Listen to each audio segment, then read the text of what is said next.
जब मैं खुद एक एस्पिरेंट था और मैंने जब प्रिपरेशन स्टार्ट किया था, तो मेरा प्लान था कि मैं 2020 से करूं, बट उस वक्त ऐसा था कि मेरे ना मॉक में अच्छे मार्क्स आते थे। इंपॉर्टेंट ये है कि अभी जो आपका स्ट्रॉन्ग पोर्शन है उसी पे काम करिए, जो जिस चीज को आपने नहीं पढ़ा है उस पर अपना टाइम बर्बाद करने से तो फिर आपको। So, hello Sonal, welcome to our YouTube channel.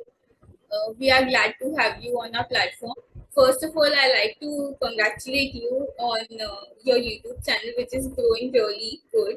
मैं पूछना चाहूंगी कि आपने ऐसी क्या प्रिपरेशन स्ट्रैटेजी फॉलो करी जो कि आपने ये एग्जाम्स क्रैक किए, IPS PO and SBI PO, and आपने क्या चीज अपने रूटीन में लाई कि आप उस चीज को कंसिस्टेंटली कर पाए। Yes ma'am. जैसा कि मैंने जनवरी 2020 से बैंकिंग एग्जामिनेशन प्रिपरेशन को मैंने स्टार्ट किया था। उससे पहले मैं एसएससी की प्रिपरेशन कर रहा था। तो वहां पे मैं जाके 2-3 बार ऐसा हुआ था कि मैं फाइनल स्टेज में जाके मेरा मेरिट नहीं बन पा रहा था। तो मैं ना एक सोच रहा था कि मुझे एसएससी छोड़ना ही है। फिर मैंने एसएससी को छोड़ दिया जनवरी 2020 में, और उसके बाद मैंने बैंकिंग में अपनाया। तो यहाँ पे मेरा ऐसा था कि मेरा एक क्वांट में एक पोर्शन था कि वहाँ पे एडवांस मैथ ज्यादा होता है और यहाँ पे अरिथमेटिक और डीआई का ज्यादा होता है। तो मुझे ये लग रहा था कि क्वांट तो मेरा ठीक था और मेरा ऑनर्स भी मैथमेटिक्स रहा है पहले से, तो क्वांट में मेरा एक था। मुझे जो दिक्कत होती थी वो रीजनिंग में, पजल में होती थी। मैंने सबसे पहले जो चीज मुझे आता था या नहीं आता था, मैंने वो सब साइड में रख दिया कि मैंने एसएससी में क्या पढ़ा था नहीं पढ़ा था। मैंने फिर से एक स्टार्ट किया था खुद को, एकदम बेसिक से पढ़ना स्टार्ट किया था। जो छोटा छोटा टॉपिक था उस सबको भी उठा के शुरू से, मतलब मैं सभी इंग्लिश, क्वांट, रीजनिंग के, मैं सभी एक एक टॉपिक को मैंने पहले बेसिक क्लियर कर लिया था, प्रीलिम्स और मेंस दोनों के। बहुत सारे लोग क्या गलती करते हैं ना कि पहले प्रीलिम्स पढ़ते रह जाते हैं, फिर उनको लगता है कि जब प्रीलिम्स हो जाएगा तो मेंस की करेंगे। बट उसमें क्या होता है ना कि बैंकिंग के किसी भी पेपर में होता है कि प्रीलिम्स और मेंस के बीच में मैक्सिमम होता है तो 30 to 45 डेज का ही गैप मिलता है। किसी किसी में तो 15 डेज का भी होता है प्रीलिम्स और मेंस के बीच में। तो मैंने वो गलतियां नहीं की थी, क्योंकि मैंने उससे पहले, एक मेरी सिस्टर थी, एक कजिन, तो उन्होंने निकाला था बैंक, तो उनको 6 साल लग गए थे इसी चक्कर में लगाने में। तो उन्होंने मुझे मतलब बताया था कि आप वो गलतियां मत करना कि पहले प्रीलिम्स पढ़ना फिर उसके बाद मेंस में हाथ लगाना। मैंने शुरू से प्रीलिम्स और मेंस दोनों को साथ लेकर किया था। मैं प्रीलिम्स एग्जाम के एक मंथ पहले तक मेंस के भी क्वेश्चन सॉल्व करते रहता था। फिर जब प्रीलिम्स का पेपर आ जाता था तो मैं मेंस का छोड़ देता था, फिर मैं प्रीलिम्स से पूरी तरह से लग जाता था। बट मैंने मेंस को कभी नहीं छोड़ा, और मुझे ऐसा लगता है कि जब आप मेंस के क्वेश्चन को सॉल्व करते हो तो प्रीलिम्स आप इजीली कर लेते हो। जैसे इंग्लिश में भी आप लॉन्ग आरसी वगैरह को या हाई लेवल पजल को या डीआई को आप सॉल्व करते हो, तो मुझे लगता है कि प्रीलिम्स लेवल का आप इजीली कर ले जाओगे। क्योंकि जब आप मेंस में वो कॉन्सेप्ट लगा पाते हो तो प्रीलिम्स तो बहुत इजी हो जाता है वो।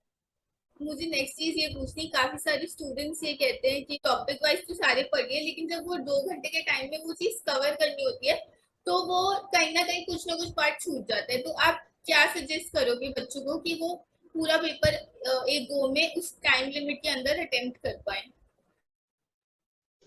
Yes sir. सबसे पहले मैम, मैंने इस चीज को खुद ही फेस किया। जब मैं 2020 का पेपर दिया था तो मैं मैक्सिमम एग्जाम में तो मैंने प्रीलिम्स भी क्वालिफाई नहीं कर पाया, और जो किया था तो एक दो में उसमें मेंस में जाके मतलब बाहर हो गया था। तो मैंने ये देखा है ना कि बहुत सारे लोग ये करते हैं ना कि शॉर्टकट मारते हैं। जैसे कि किसी भी पेपर को हुआ, जैसे अर्थमेटिक का हुआ ना, तो उसमें बहुत सारे लोग मुझसे भी पूछते रहते हैं यूट्यूब चैनल पे कि मैं ये टॉपिक छोड़ दूं तो चलेगा, ये टॉपिक छोड़ दूं तो मतलब चलेगा। मैं बस उनको इतना कहना चाहता हूँ कि आप एक बार कम से कम बेसिक आपका अच्छा से रहेगा, और जैसे आप बेसिक कहीं से भी सीख रहे हो, किसी भी एजुकेटर से आप सीख रहे हो बेसिक, तो आप ना, मैक्सिमम लोग ये करते हैं कि पहले वीडियोस पूरा देखते चले जाते हैं और उसकी प्रैक्टिस नहीं करते हैं। जैसे कि आपने आज अर्थमेटिक में, मैं बात कर लूँ क्वांट में, आपने परसेंटेज का वीडियो देखा, तो परसेंटेज के वीडियो देखने के बाद वो क्या करते हैं ना कि नेक्स्ट डे फिर वीडियो का वेट करते हैं। मैं उसमें जो करता था, मैं जैसे आज मैंने परसेंटेज का एक टॉपिक का वीडियो देखा और मैंने एक मॉडरेट लेवल के क्वेश्चंस बनाने वहां से मैंने सीखा, तो मैं उस टाइप के 15 से 20 क्वेश्चन उसी दिन प्रैक्टिस करता था। उससे क्या होगा ना कि यदि आप साथ साथ प्रैक्टिस करोगे तो आप प्रीलिम्स या मेंस एग्जाम आते आते आपको लगेगा ना कि आप उतने टाइम में आप अटेम्प्ट कर पाओगे। और वही आप यदि प्रैक्टिस नहीं कर रहे हो ना, और आपको लगेगा भी कि मुझे सब आता है, बट जब पेपर में बैठोगे तो आपको पता चलेगा कि नहीं, मुझे आता था बट अभी सॉल्व नहीं हो रहा, टाइम के अंदर सॉल्व नहीं हो रहा। तो मैंने वो प्रैक्टिस बहुत ज्यादा किया था। और एक और चीज है कि मॉक लगाना बहुत इंपॉर्टेंट है। यदि आप मॉक रेगुलर नहीं लगाते हो ना, तो मुझे लगता, मैंने एसबीआई क्लर्क जब मैंने निकाला था तो उससे पहले मुझे लगता है कि मैंने 200 से 250 मॉक दिए होंगे। मतलब जितने भी मॉक अवेलेबल थे, मैं वो डेली मेरा काम था कि एक मॉक देना और मॉक को एनालिसिस करना। बहुत सारे लोग ये करते हैं कि मॉक दे दिए, अब उनको मार्क्स कम आ गए, तो उनको लगता है कि नहीं अब मेरा परसेंटाइल गिर गया, अब वो सैड हो जाते हैं, अब उस चक्कर में उनका 3-4 घंटा निकल जाता है वैसे ही करके। मैं क्या करता था कि मैं देखता था कि यदि मेरा पजल में गलत हो रहा है ज्यादा, या इंग्लिश में मेरा एरर डिटेक्शन के क्वेश्चंस में हो रहा है गलत, तो मैं वो ग्रामर के पोर्शन को एक बार फिर से देख लेता था कि मैंने जो पढ़ा था उसमें कहीं कोई मतलब जो क्वेश्चन आज के मॉक में था उससे कहीं छूट तो नहीं गया।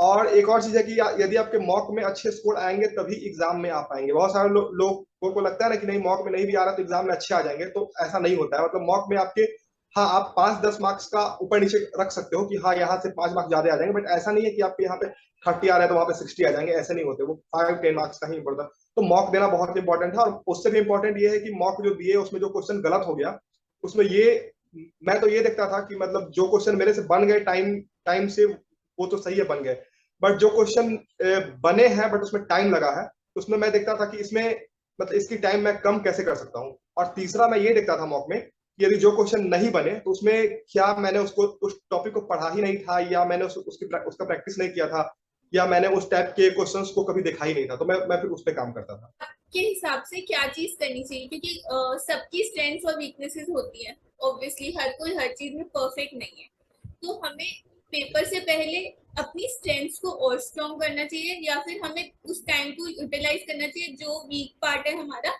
उसमें थोड़ा और टाइम डाल के उस चीज को हम एक एवरेज लेवल तक ला सकें। Yes sir.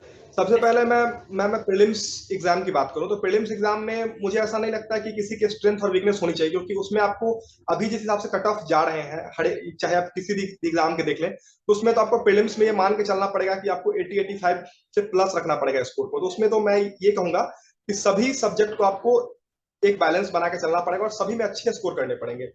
और ये तो अगर प्रीलिम्स का, मेंस में मैम मैं मानता हूँ कि हर किसी का ना अपना अपना स्ट्रेंथ और वीकनेस होता है, क्योंकि उसमें 200 क्वेश्चंस होते हैं और उसमें 100 आपको छोड़ने होते हैं, क्योंकि आप 200 में 200 उसमें नहीं कर सकते हो। कट ऑफ यदि आप देखो तो 100 के आसपास रहती है। तो उसमें क्या होता है ना कि मेंस में ये होता है कि आपको यदि आप मेंस के क्वेश्चंस की प्रैक्टिस करोगे और मेंस के जितना ज्यादा मॉक लगाते हो, बहुत सारे लोग गलती करते हैं ना कि मेंस के मॉक को सबमिट करके लगाते हैं। मैंने कभी सबमिट करके नहीं लगाया था, मैंने टाइमर के साथ ही लगाया था उसको। टाइमर के साथ लगाने में आपको एक तो ये होता है कि आपको वो 2 घंटे बैठने की प्रैक्टिस हो जाती है शुरू से ही, और दूसरा ये होता है कि यदि आप मॉक उसके साथ लगा रहे हो टाइमर के साथ तो आपको पता चलता है कि आपको एक क्वेश्चन में कितना टाइम लग रहा है। यदि आप 10 मॉक 20 मॉक मेंस के लगा लिए हो तो आपको एक आइडिया लग जाता है कि इस टाइप के क्वेश्चन में मेरी स्ट्रेंथ है और इस टाइप के क्वेश्चन को मैं नहीं कर पाता हूँ। तो आप ये देख लीजिए कि आप जिस टाइप के क्वेश्चन को कर पा रहे हैं उसमें आप 80-85 या 90 तक ला पा रहे हैं तब तो ठीक है। यदि उस टाइप के क्वेश्चन में आप नहीं ला पा रहे हो तो आप वो देखो कि जो क्वेश्चन आप क्विट कर रहे हो कहीं वो क्वेश्चन हो सकता है कि इससे इजी हो जिसको आप छोड़ रहे हो। क्योंकि इसमें मेंस एग्जामिनेशन में मैंने देखा है, मैंने बहुत सारे मेंस दिए हैं पिछले 2 साल में, तो मैंने सिर्फ इतना ही देखा है कि उसमें सबसे इंपॉर्टेंट पार्ट ये होता है कि आप कौन से क्वेश्चन को उठा लेते हो, मतलब पिक करते हो। अब आपने कोई ऐसे क्वेश्चन को पिक कर लिया जिसमें आपका 20 से 25 मिनट चला गया, फिर तो आपका वो क्वेश्चन उठाना ही बेकार हो गया। तो मुझे ये लगता है कि आपको उसमें मेंस का मॉक जितना ज्यादा दोगे तो आपको स्ट्रेंथ और वीकनेस पता लगेगी और उसके बाद ही आप पेपर को सही से अटेम्प्ट कर पाओगे मेंस के पेपर में। तो मैं हमेशा ये कहता हूँ कि आप मॉक जितना ज्यादा दे सकते हो मॉक दीजिए, क्योंकि मॉक से ही आपको आइडिया लगेगा कि रियल एग्जाम का जो लेवल है और जो एग्जाम होते हैं वो किस तरीके से और आपको क्या करना चाहिए और किसको छोड़ना चाहिए। कि जैसे कि आप उन एस्पिरेंट्स को क्या कहना चाहोगे जो आईबीपीएस क्लर्क के लिए पढ़ रहे हैं और आई थिंक 7 अगस्त को एग्जामिनेशन है जिसके लिए हार्डली एक हफ्ता है, तो उन लोगों आप क्या बोलना चाहोगे, लास्ट मिनट कुछ टिप्स देना चाहोगे रिगार्डिंग कि किस तरीके से इस टाइम को अपने आप को मोटिवेटेड रख के कंटिन्यू कर सकते हैं पढ़ाई। सर, अभी जिनका भी पेपर है 7 अगस्त को है और उसके बाद भी यदि पेपर होगा आरआरबीपीओ का होगा और आईपीएस क्लर्क का भी होगा उसके बाद, तो मैं बस इतना ही कहूंगा कि अभी जो आपका प्रीलिम्स एग्जाम पास आ गया है तो अभी से अब आपको कम से कम डेली एक मॉक तो देना ही चाहिए। और उस मॉक को आपको ना ये देखना है अभी कि उसमें मार्क्स कुछ भी आए, क्योंकि अब आपको टेंशन लेने से कुछ होगा नहीं। आपको ये देखना है कि आपके जो मार्क्स कट रहे हैं जिस भी सेक्शन में आपके मार्क्स कम हो रहे हैं, जैसे मान लो कि रीजनिंग में ही उठा लिए और आपके कुछ टाइप के ऐसे पजल है सेटिंग अरेंजमेंट में जिसमें आपके मार्क्स कम आ रहे हैं, तो आपको ये देखना है कि आपका जो स्ट्रॉन्ग पॉइंट है पहले उस पर काम करिए, ना कि जिसको आपने नहीं पढ़ा हुआ है उसको उस पर काम करिए। यदि अभी आपको करना है, यदि अभी आप मान लीजिए आपके 25 प्लस मार्क्स आ रहे हैं तो आपको ये सोचना है कि 25 प्लस उसमें बना के रखें। बाकी जो आपका इजी, मतलब जो भी आपको पोर्शन इजी लगता है इंग्लिश क्वांट, उसमें आप सोचिए कि फुल मार्क्स करना करना। जैसे कि मैं अपनी बता दूं तो मतलब मुझे सबसे मतलब प्रीलिम्स में लगता था इजी जो पोर्शन था मेरा वो रीजनिंग था। तो मैं ना सोचता था कि रीजनिंग में 35 में 35 मैं वहां पे कर ही लूंगा और मैंने किया भी था। मैंने बहुत सारे एग्जाम में 35 में 35 रीजनिंग में किया है और 30+ क्वांट में भी किया है। एक दो पेपर में मैंने 33 34 भी किया था क्वांट में। बट आपको एक ऐसा उसमें रखना पड़ेगा 4 में कि जिसमें आप फुल मार्क्स के आसपास स्कोर कर पाओ। बाकी जो आपका वीक पोर्सन है उसमें आप ये सोचो कि एटलीस्ट 20+ तो उसमें करे ही। और आरआरबी की बात करें तो आरआरबी में तो आपकी बस ये क्वांट और रीजनिंग है।